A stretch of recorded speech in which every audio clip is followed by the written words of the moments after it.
Hoy vamos a hablar de los hechos más importantes de Latinoamérica del 2021. Estamos con Atilio Borón, sociólogo y politólogo. Bienvenido al programa. Un placer, muchas gracias.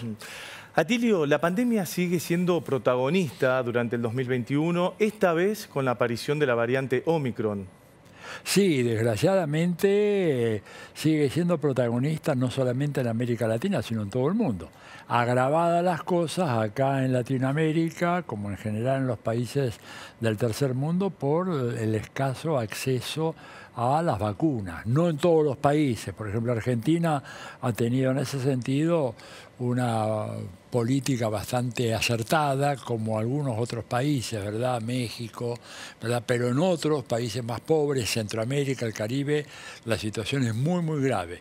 Y ha habido ahora, en los últimos años, en los últimos meses, perdón, una política básicamente de Beijing, que ha sido muy interesante, de hacer un aporte de 1.000 millones de vacunas, que es un ejemplo que tendría que ser imitado por otros países. Pero efectivamente la pandemia ha producido un resultado muy, muy lesivo para el presente y el futuro inmediato de las economías latinoamericanas. Es un tema que por ahora no tiene fin. Yo creo que no, desgraciadamente, porque aparece, como usted dijo, la variante Omicron. Y esto tiene que ver con un asunto muy claro. En la medida en que no está toda la población mundial vacunada, van a seguir apareciendo nuevas variantes, nuevas cepas. Por eso en algunos países, ¿verdad?, hay una política muy estricta. Por ejemplo, el caso de Austria. Austria ha impuesto una multa ahora para quienes no se vacunen de casi 9.000 euros. Imagínense, acá, digamos, en América Latina todavía estamos en un clima ideológico en donde si se hace eso se va a acusar al gobierno de autocracia, despotismo, etcétera. Pero los austríacos lo están haciendo y lo van a hacer los alemanes. Ya el nuevo primer ministro ha anunciado, un nuevo canciller, de que van a tener que ir hacia una vacunación obligatoria porque tiene que ver con el sostenimiento de la vida, ya no solamente en un país, sino a nivel planetario. ¿No es cierto? ¿Las vacunas son efectivas? Son muy efectivas. Las vacunas son muy efectivas.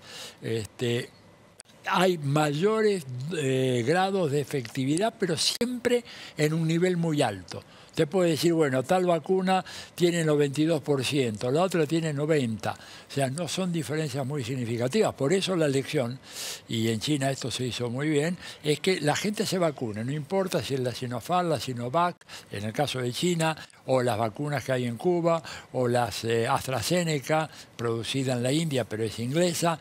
Cualquier vacuna, aunque sea una sola dosis, te salva la vida. Y esto es algo, fíjate vos que yo digo, que desgraciadamente los gobiernos de América Latina no han hecho una campaña suficientemente fuerte para demostrar de que una sola dosis, aunque sea de la vacuna que de menor impacto, te salva la vida. Eso es lo decisivo, ¿no es cierto? Atilio, China anunció un acuerdo con el gobierno argentino en áreas estratégicas como la minería, la energía, el 5G, el mar argentino y la Antártida. Bueno, me parece importantísimo. Espero que esos acuerdos se implementen.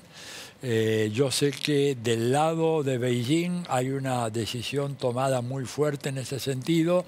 El gobierno argentino suele ser más lento, más demoroso en implementar las decisiones, pero me parece a mí que es una oportunidad única. Es decir, China puede convertirse en un socio político, estratégico, económico, importantísimo para una Argentina agobiada por el peso de la deuda externa. De manera que yo quiero creer de que el presidente Fernández va a actuar con prontitud, porque acá no hay mucho tiempo que perder.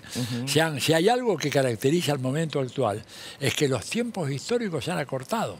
Antes uno podía, ante esto, plantear, ante una pregunta como la suya, decir, bueno, en los próximos 2 o 3 años. No, esto se acabó. El mundo se mueve ya a una velocidad de nanosegundos. No solo los mercados financieros, las noticias, la información, la diplomacia, etc. Así que es importante que esos acuerdos se concreten cuanto antes. Van a ser muy favorables para la Argentina, así que yo estoy esperando esa respuesta del gobierno nacional. Necesitamos esas inversiones. Absolutamente. Argentina es un país que tiene una tasa de inversión doméstica, o sea, lo local muy baja y tenemos, por todo el tema de la deuda, el Fondo Monetario, el papel de Estados Unidos, tenemos una serie de obstáculos muy grandes para acceder a mercados financieros internacionales. Pero China tiene un criterio diferente. Como ellos tienen un criterio diferente, que es mucho más realista que el criterio meramente financiero que se toma en los países, por ejemplo, de la Unión Europea o mismo Estados Unidos o Canadá o Japón, tenemos que aprovechar esas circunstancias, es una oportunidad de oro. Sería imperdonable que la Argentina perdiera esa oportunidad. Y China pasa a ser un socio estratégico, ¿no? Sí, bueno, estamos hablando, a ver, cuando hablamos de China hay que decirle a los televidentes que estamos hablando de la primera economía del mundo. Sí. ¿Por qué esto?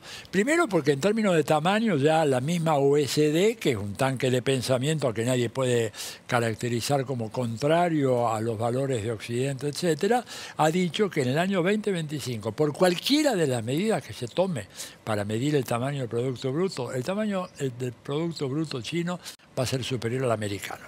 Pero este es un dato, pero es el menos importante.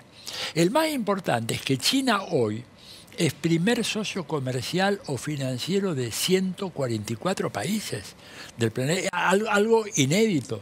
Esto no lo logró Estados Unidos en el apogeo de su hegemonía internacional. No logró nunca esto. Por eso, un acuerdo con ese actor económico y político tan significativo es fundamental para cualquier país y especialmente para el nuestro. El Supremo de Brasil anuló los cargos contra Lula da Silva y ahora puede ser candidato a presidente. Es una buena noticia y la verdad sería muy bueno que Lula volviera a la presidencia de Brasil. Yo quiero de todas maneras plantear una pequeña reserva porque ya sabemos cómo juegan la justicia en tiempos de lawfare. Y a mí no me sorprendería que en un momento determinado abrieran una gaveta y sacaran una nueva causa en contra del presidente Lula, inventada. La mayoría de las causas, ¿no es cierto?, que la gente, los televidentes conocen en países como Argentina, Bolivia, Ecuador, Brasil, etcétera, son causas que no tienen fundamento real, pero que sí sirven como arietes para inhabilitar candidaturas políticas. Por ejemplo, la de Lula, por ejemplo, la de Correa, por ejemplo, la de Evo Morales. Entonces, yo espero de que esto no ocurra. Seguramente habría una gran reacción del pueblo brasileño. Él le va muy bien en las encuestas. Lula tiene en este momento 38% de intención de voto inicial sin haber comenzado la campaña, pero de acá a octubre mucha agua corre debajo de los puentes y habrá que estar con cuidado de que no haya una maniobra a último momento que lo saque a Lula de la cancha, ¿no? ¿Qué tan importante puede ser para Argentina que Lula vuelva a ser presidente de Brasil? Y es muy importante porque, a ver, Brasil es el socio estratégico número 1 que tiene la Argentina hasta ahora. Sí. Y si combinamos un triángulo entre Brasil, China y Argentina, las perspectivas, no solamente para la Argentina, sino para Brasil y también para China son inmejorables. China necesita mucho de los productos de los cuales Argentina como Brasil son enormes exportadores. Y nosotros necesitamos la tecnología china, los avances tecnológicos de China que son formidables y, por supuesto, la capacidad de inversión que tiene China en nuestros países. O sea que espero que Lula se presente, espero que no le hagan trampa, que llegue a la presidencia, va a ser bueno para Brasil, pero bueno para Argentina también. Sí. ¿Argentina podría aumentar las exportaciones hacia ese país? ¿Hacia Brasil? Sí. Sí, seguramente que sí. Seguramente que sí, porque hay una articulación natural entre estas dos economías y la verdad es que tuvimos épocas en donde el flujo comercial llegó a ser realmente muy, muy importante. Potenciado con inversiones chinas, eso puede llegar a darnos un nivel, una plataforma de funcionamiento económico extraordinaria. Habrá que esperar. Atilio, hubo elecciones en Perú y Pedro Castillo fue proclamado presidente. Sí. Castillo ha sido proclamado presidente en medio de un proceso muy complicado, ¿verdad? Porque los poderes fácticos en Perú tienen una importancia que yo me atrevería a decir, es una afirmación un poco audaz, pero me atrevería a decir que son capaces de cancelar la voluntad popular expresada en las urnas, ¿verdad?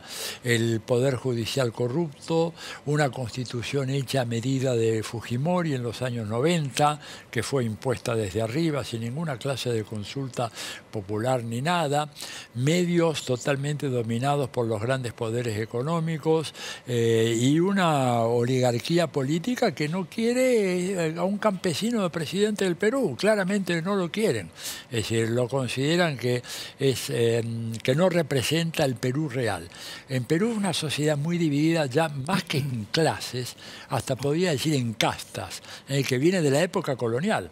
En donde, bueno, un personaje como él es un personaje en general tenido a menos, es semianalfabeto, así le dicen, un hombre de provincias, pero que, bueno, tiene buenas intenciones. Ojalá que pueda neutralizar tantos ataques que hay en su contra a diario. Yo sigo muy permanentemente la prensa peruana y algunos medios de televisión, y los ataques que le hacen al pobre hombre son impresionantes. Lo culpan del terremoto ahora, digamos, casas que se vinieron abajo en una provincia del norte, eran casas de adobe. Claro. Digo, eso se vienen abajo cada 2 o 3 años en un terremoto. En Perú desaparecen a veces pueblos enteros. Me acuerdo el caso de Yungay, una región que yo conocí, un valle maravilloso. Y vino un cerro que se vino abajo, no quedó nada de eso. Era una población de casi 20.000 personas sepultadas, ¿no es cierto?, en el lodo endurecido. Y bueno, nadie le puede echar la culpa al gobierno de ese momento, como tampoco culparle a este hombre, que además que se enfrenta con una herencia terrible, porque él llega con un sistema de salud absolutamente desquiciado.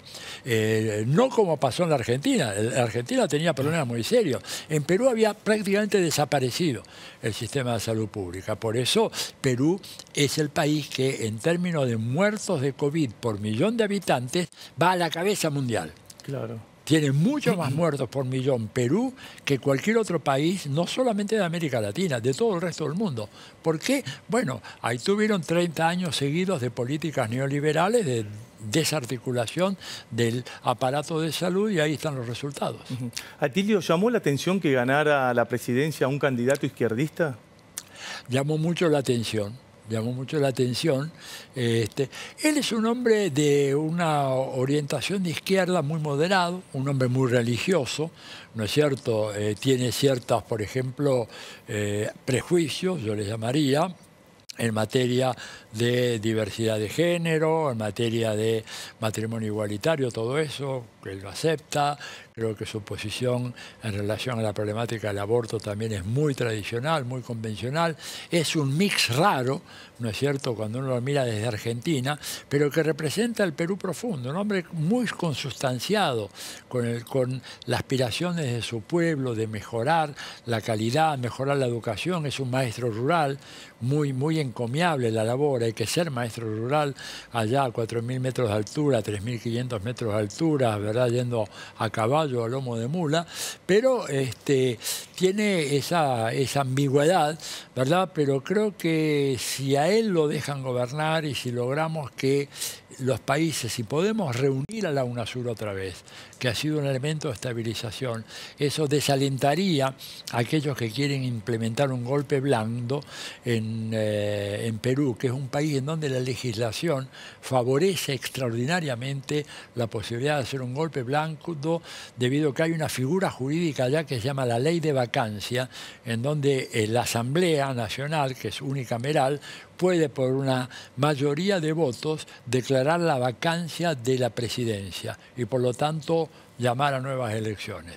Y ahí están a un filo de 4 o 5 votos que necesitan para lograr hacer eso que sería realmente un ataque brutal en contra de la voluntad popular, ¿no? Porque un pequeño grupo de asambleístas con mayoría de fujimoristas y elementos muy conservadores acabarían con el gobierno de Pedro Castillo. Algo que llamó mucho la atención en la región fue cuando mataron a tiros al presidente de Haití. Sí, el tema es que ahí hay todo un problema en Haití. La verdad, Haití es un país que ha sido azotado por inundaciones, por terremotos, por intervenciones extranjeras. un país que últimamente quedó presa de bandas de paramilitares y narcotraficantes colombianos. Aparentemente, lo que se dice, hay muy poca información sobre esto y yo quisiera ser muy prudente en mi juicio, pero había una intención del gobierno de Estados Unidos de remover a Juvenel, que es este candidato, el presidente, ¿verdad? Sí. Parece que el hombre se resistió. Y Estados Unidos aplicó, digamos, una fórmula que, desgraciadamente, caso Omar Torrijos, caso Roldós, dos expresidentes que también murieron en condiciones muy sospechosas en la medida en que hubo un enfrentamiento con Washington. Aparentemente, Juvenel se resistió a aquello y hubo una banda de mercenarios, y ya sabemos que esos mercenarios colombianos normalmente trabajan en conjunción con algunas agencias de Estados Unidos. Es muy triste decir esto, pero no podemos ocultar, tapar el sol con un dedo, ¿verdad? A este hombre lo mataron directamente. Claro. Lo mataron porque no obedeció. Le dijeron, váyase. Recordemos que algo parecido ocurrió con Aristide, que es un sacerdote. Sí. Jean-Bertrand Aristide. Estados Unidos en un momento le dijo, tiene que irse, él no se quiso ir, lo secuestraron, lo pusieron en un avión, lo mandaron a África. Este hombre tuvo menos suerte, fue un comando mercenario y lo acribillaron a balazos. ¿Qué pasa con Haití que no puede levantar cabeza? Y Haití está pagando, a ver, el precio de haber sido el primer país independiente de Latinoamérica y el Caribe. Poca gente sabe de que Francia le exigió a Haití reparaciones por ese proceso de independencia que recién terminaron de pagarse en el año 1948. O sea, Haití durante un siglo y medio estuvo desangrado por Francia, sí, un país poderoso, ¿verdad?, que se quiso cobrar hasta el último centavo por aquella colonia que le fue arrebatada por Toussaint Louverture y los grandes patriotas aquellos. ¿Cuál fue el pecado de Haití? Creerse lo que decían los franceses cuando hicieron la Declaración Universal de los Derechos del Hombre, ¿no es cierto?, la Revolución Francesa. Ellos pensaron de que los negros y los esclavos eran hombres, que tenían derecho a beneficiarse de esa declaración. Y Napoleón les mandó varios ejércitos y ellos los derrotaron. Es un pueblo muy valiente, de una creatividad, yo he estado ahí, de una creatividad extraordinaria. Una musicalidad increíble. Yo me quedé en medio de la pobreza más absoluta, pero usted ve expresiones culturales de una identidad musical, poética, literaria fenomenal. Sometido y aplastado, fue uno de los países más veces invadido por Estados Unidos para imponer, digamos, beneficios comerciales. Por ejemplo, gran parte del arroz, termino con esto, gran parte del arroz que se consume hoy en Haití es arroz que se importa de Estados Unidos, porque fue impuesto esto por Bill Clinton, que fue uno de los presidentes más progresistas, ¿verdad?, de Estados Unidos, pero que en política exterior fue un desastre, y a los haitianos les impuso un tratado especial por el cual se acabó prácticamente la agricultura arrocera en Haití, y ahora comen el arroz importado, que por supuesto le sale más caro. Entonces es un pueblo que no logra romper el círculo vicioso de la pobreza y la miseria. También Haití durante el 2021 tuvo un terremoto que dejó como saldo más de 2.200 muertos, ¿no? Sí, también eso. Ellos están ahí en una como le llaman, una quiebra, sí, ¿no es cierto?, geológica, una quiebra geológica que hace que Haití periódicamente sufra eso. No así la otra parte de la isla, que es República Dominicana. Indudablemente, sumado el terremoto más la pobreza que tiene, es un saldo profundamente tremendo. Hay la cantidad de niños huérfanos que hay en Haití es realmente impresionante, y por supuesto todo esto es un caldo de cultivo para el avance de bandas paramilitares que combinan el paramilitarismo con el narcotráfico. Hoy en día ese es uno de los más graves problemas que que se enfrenta Haití. La inseguridad es rampante, la tasa de criminalidad se ha disparado a las nubes, porque en Haití prácticamente no hay Estado ya. Este es el otro tema, que a veces cuando uno escucha hablar en países como Argentina, hay mucho Estado, poco, digo, en Haití prácticamente tenés el caso de un país en donde el Estado se ha desmoronado. ¿Y quién manda en esos territorios? Bueno, bandas armadas. Lo mismo ocurrió en Libia, ¿no es cierto?, con la invasión que hizo la OTAN y Estados Unidos. Acabaron con ese país. Hoy en día no hay Estado en Libia. Lo que tenés son 14 tribus que se disputan el petróleo y que negocian cada cual por su cuesta. Y lo que era el país con mejores índices de desarrollo humano del África ahora está en una situación absolutamente patética. ¿Qué pasó con toda esa ayuda internacional que recibió Haití frente a todos estos eventos climáticos de los últimos años? Primero, hay un tema de la administración de la ayuda, ¿no es cierto?, que es muy cierto. Pero cuando usted no tiene un Estado bien organizado, llega la ayuda, hay videos de eso que lo muestran, llega la ayuda y en lugar de haber un reparto ordenado, lo que hay es un saqueo. La gente se abalanza en los puertos, entra a los barcos, saca lo que puede. Y yo los entiendo, están desesperados, porque como no hay un Estado, ¿verdad?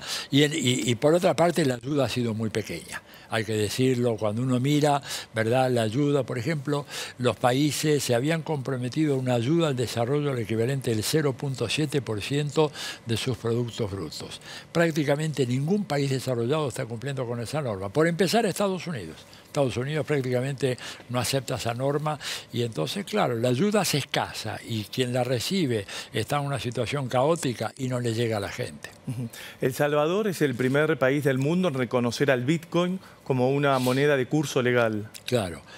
Ese sí que es un gobernante temerario. La verdad, yo estoy invitado ahí porque me han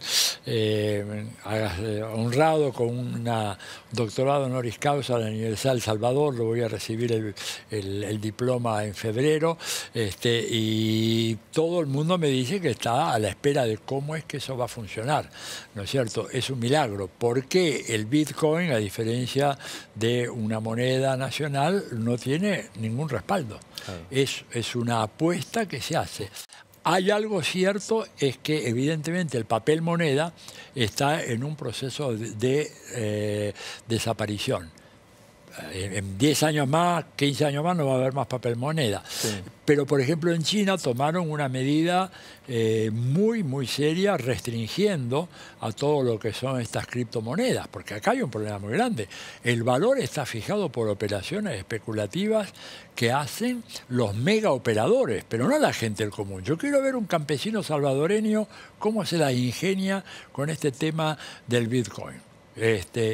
Ahora, el presidente Bukele está muy confiado en eso, pero me parece que está haciendo un experimento que puede terminar en una verdadera catástrofe. No nos olvidemos que El Salvador tiene más de un tercio de su población que está en el exterior y que es ese tercio, a través de sus remesas, el que mantiene a los que se han quedado en el país. Entonces, esta movida a mí me despierta grandes inquietudes y es un país muy pequeñito, el país más pequeño de toda América Latina y el Caribe y una economía muy vulnerable. Abdala fue la primera vacuna latinoamericana y la Soberana 2 100% eficaz contra el coronavirus. Sí, realmente, bueno, eso es un reconocimiento de la clarividencia que tuvo Fidel Castro hace mucho tiempo, más de 30 años, cuando él, planteándose los temas de la salud, no solamente en Cuba, sino a escala internacional, vio de que aún en medio de la pobreza y las restricciones que tiene Cuba, era imprescindible hacer un esfuerzo enorme en materia de biotecnología y por lo tanto invirtieron enorme cantidad de recursos materiales y humanos y así tenemos hoy estos resultados, que son resultados que debo decir que sorprenden porque uno podría haber esperado que países como Argentina, como Brasil, como México, Colombia, Chile, países que tienen mayor nivel de desarrollo, que no tienen el problema tremendo del bloqueo, porque esta gente hizo esas vacunas en medio de los bloqueos, no le llegaban los insumos, los reactivos, etcétera. Sin embargo, con una dosis fenomenal de voluntad lo pudieron hacer y son vacunas muy efectivas, han sido reconocidas por China, entre otras, como una de las vacunas que pueden ser aplicadas con total seguridad. Yo como argentino me siento un poquito avergonzado. Nosotros tendríamos que haber llegado a tener una vacuna propia y bueno, los cubanos nos ganaron. Habrá que ser buen perdedor y reforzar los esfuerzos a futuro para tener un desarrollo biotecnológico acorde con lo que este país puede, con una gran cantidad de recursos humanos de muy alto nivel que ya tenemos en Argentina. América Latina acudió a la COP26 sin una estrategia común. Desgraciadamente no llegaron con una estrategia común. Desgraciadamente, en general yo diría de que no hubo, no solamente en América Latina, no hubo ni siquiera en los países del tercer mundo una estrategia común. Faltó, digamos, justamente acordar posiciones, y lo cual es particularmente grave porque América Latina tenemos todo lo que es la gran cuenca amazónica y subamazónica, que es una de las regiones más afectadas por el cambio climático, y lo estamos viendo, y de rebote también la Argentina, porque el cambio climático en Brasil origina la bajante catastrófica del río Paraná en la Argentina, ¿no es cierto? Con la tremenda deforestación. Con la tremenda deforestación. Y acá yo creo que se impone, a diferencia, por ejemplo, de lo que se hace en China, que se hacen planificaciones a largo plazo, nosotros en América Latina planificamos a 2, 3, 5 años plazo. China ha planificado todo un programa de reforestación de 100 años. Claro. 100 años, son conscientes de eso. Nosotros acá no. Entonces, bueno, estamos dando una batalla en condiciones muy desiguales, ¿no? Lionel Messi ganó el 7º Balón de Oro y sigue haciendo historia. Sí, es un personaje realmente entrañable. Además, me gustó mucho sus declaraciones porque dijo, bueno, esto es producto de un trabajo colectivo, esto no es una cuestión individual, esto es obra de un equipo, y habló mucho del seleccionado argentino y de su paso por el Barcelona. Es un hombre muy generoso que ha dado muestras de gratitud, ¿no es cierto?, a quienes lo ayudaron en su carrera. Es una persona, verdad, sensible, y creo que se lo merece, se lo dieron, digamos, tiene ante un grupo de grandes competidores, porque hay jugadores extraordinarios como Cristiano Ronaldo, que podrían haberlo compartido perfectamente con él, o Lewandowski, por ejemplo, el polaco alemán, que es otro jugadorazo. Digo, hoy en día el fútbol mundial tiene jugadores de una calidad, Mbappé en Francia, digo, podemos hacer. Pero bueno, Messi ha demostrado tener un toque, una varita mágica, algo muy especial, y por eso le dieron ese premio. Qué impresionante Messi, ¿no? Intachable como persona, como deportista, nunca un escándalo. Absolutamente, no. Es un buen chico que ha sido fiel, ¿verdad?, a esa enseñanza que logró de su familia, nutrirse de su familia, y que el éxito, la fama, el dinero no le ha cambiado absolutamente nada. Es inédito que una persona haya ganado 7 premios consecutivos, ¿no?